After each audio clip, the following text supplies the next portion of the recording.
all day, every day, non-stop. It didn't stop, it didn't change. Her condition never got any better. And then her friend from work had a grandson, and they took us on a trip with them to Orlando. As I was on this trip, everything was going good. Until they went to dinner, and I was told that children weren't allowed to go.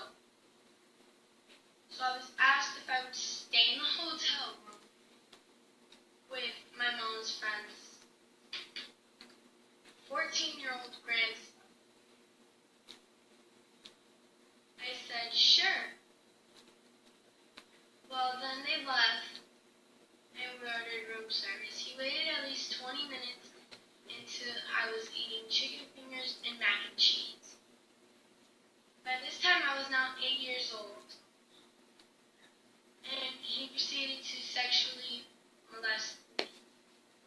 He then decided to make me sit on his lap and kiss him. And he told me after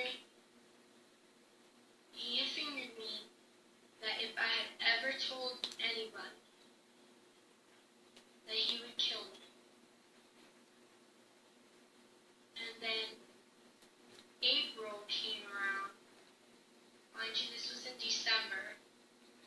April came around, and my mom got her surgery.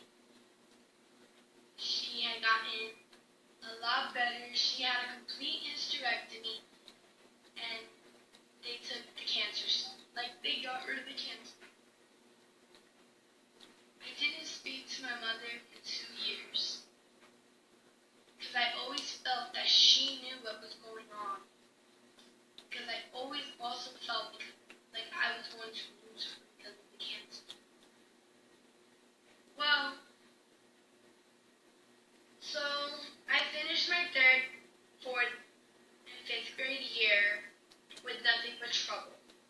I'm almost caught up to the school just about every day, or at least 3 to 4, sometimes 2 times a week in the 5th grade. And my reason for that was because throughout her entire friendship with this woman, her grandson continued to molest me every single time that we would go over.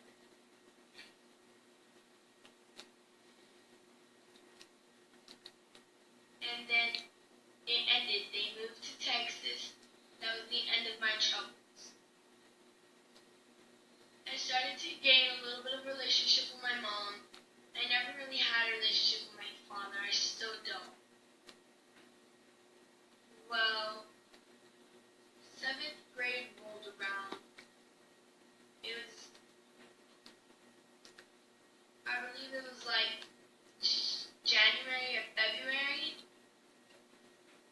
And I had gotten into some trouble, and my mom kept on asking me what was going on, what happened in my head, did she need to check me into some type of a clinic, what's going on with me. And then she asked me a very simple question, a question that she had asked me many times before, a question that I had always denied.